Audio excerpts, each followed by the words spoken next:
Households across the country have gadgets that are powered by lithium-ion batteries. They're everywhere, right? You're just used to them being around the place. They're found in so many electrical devices, laptops and tablets and mobile phones, kind of everything, Yeah, and it's something that we probably don't actually think about, right? But in the last 2 years alone, there has been an increase, a 93% increase in lithium-ion batteries fires in the UK. And last month, Emma and Jon Logan's family were left homeless after a battery in their karaoke machine overheated, causing the machine to explode. This is terrifying because I think we're all vulnerable to this. With us now, and Luke Osborne, the technical director for the charity Electrical Safety First, is here as well to advise everyone at home. Good morning to you both. Good morning, guys. Oh, my word, you have been through the absolute horrors. I feel terrible asking you to recount the whole story, but it's as a word of warning to the folks at home. So tell us what happened. You bought this karaoke machine. What happened then? Literally had a phone call at work to say that the house was on fire, and that's where it all started. It's very surreal, still is surreal. Just a small battery to cause so much devastation. So it's honestly what I'm sure you would think is the unthinkable until it happens to you, right? Receiving a phone call like that, you're at work, your house is on fire. Yeah. Thankfully, none of you were at home, which is kind of another also weird sort of sliding doors moment. You think, if I didn't go to work that day, and of course you end up thinking the worst. But let's talk about the karaoke machine itself.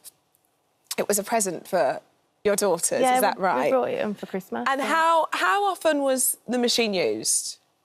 When we first brought it, we used it all the time, and then the Christmas just gone, we upgraded and brought like a adult kind of version of it.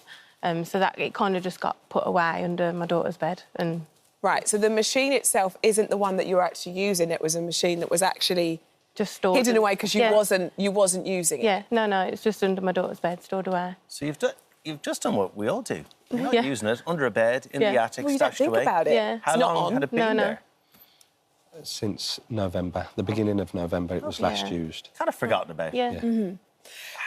It's the cause of the fire. How do you know that? What do they say? What's the fire service say? They found the battery and said it had gone through thermal runaway, which is when it starts to catch fire. So basically got too hot and... Oof. Yes. Yeah. And I think what is quite an interesting thing to me when I read this morning is that when these things happen, and this might be a really naive way of thinking, I would assume it's because it's plugged in or, you know, it's active, as it were, but this is something that is stored away and the battery itself is kind of doing overtime without you knowing. Yeah. Is this... I'd like to bring you in at this point, Luke. Is this something, Luke, that you see a lot? Is this... Because to me, this sounds like such a sort of freak... something that you would call a freak accident or a freak situation. Is this something that you're seeing a lot? Fires from lithium-ion batteries are becoming increasingly more common. Less so with this sort of device, more so we're seeing a lot of instances with e-bikes and e-scooters. And they have a huge amount of energy equivalent to the TNT and 6 hand grenades when those things go up. But like you say, it's becoming more and more in everyone's lives, but they're enabling technologies, lithium-ion batteries. So we are seeing an increase in these instances, but less so in the smaller toys, for example. But raises a concern. It's terrifying because it is a small item, the battery, and I take it hadn't even been charged, sitting there for so long. So look, hate to do this to you, but just to paint the picture of what you came home to. So you're at work, you get the phone call. I guess John called you, let's get home quick as possible. Describe the scene when you arrived back at your house. I arrived back first. There was like 4 fire engines. Gosh. They were trying to get in through my front door. And I was like, I've got a key.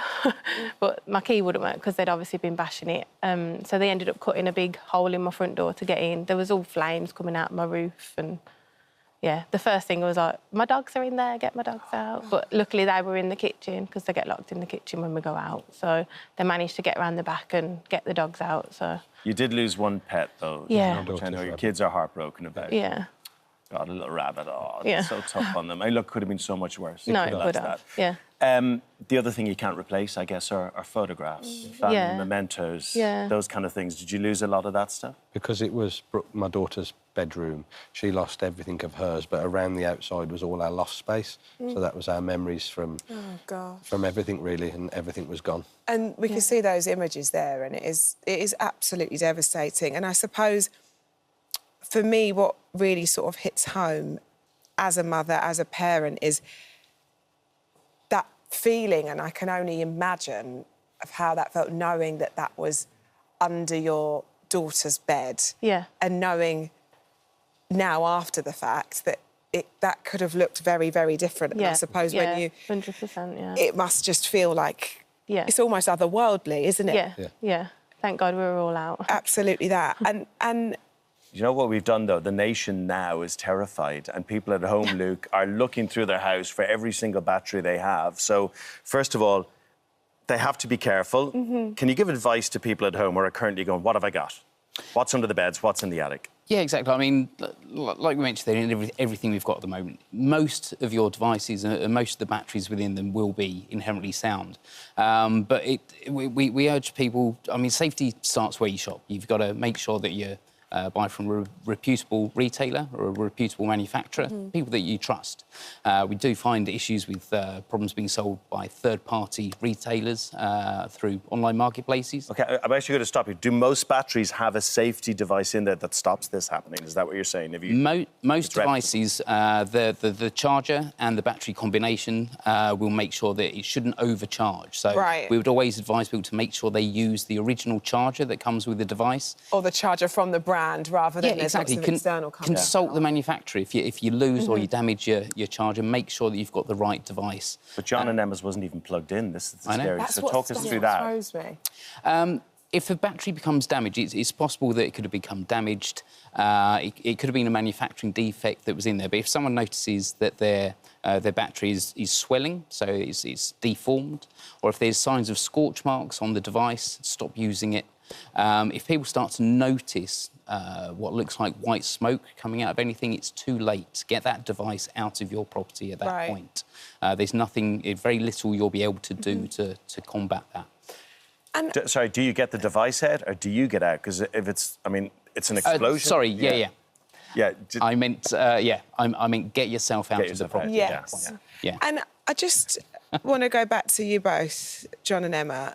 I'm so pleased that we're sat here and having this conversation and we are talking after the fact. And then, it could have been a lot worse. Of course, this is torn, your world upside down and inside out. How are you? How are you? Because obviously we can think about it could have been worse, but this is a real toll on you both. Where are you living now and how are you both doing? We're currently at my mum's now. So at my mum's, there's like the 6 of us, my mum, my dad, 3 dogs. So it's in a 3-bedroom house. It's cosy. Yeah, it's cosy. It's very tired. Very tired. Yeah, I bet. How are the kids? We try to keep it as normal as we can for them. Yes. They're still going to school. It's the school holidays at the moment, so that's difficult because we haven't been able to take them away anyway. So because you're trying to get the money together to fix your house. Yeah. Are you covered by insurance with a fire like this? No. Really? Unfortunately, I was 3 months out of my insurance lapse, and I didn't. OK. Yeah. A word of advice to everyone at home again. Should they be scouring their products today and making sure everything's OK? Should they be leaving things in a safe zone out in a shed? What should people be doing? Just have a cursory check of your devices. Make sure you don't charge them overnight where possible. If you are going to be charging devices, make sure that they're not in a place that's going to stop you exiting the building. So particularly e-bikes and e-scooters in hallways and things like that. Do check for the signs I mentioned earlier, the swelling or any kind of scorch marks.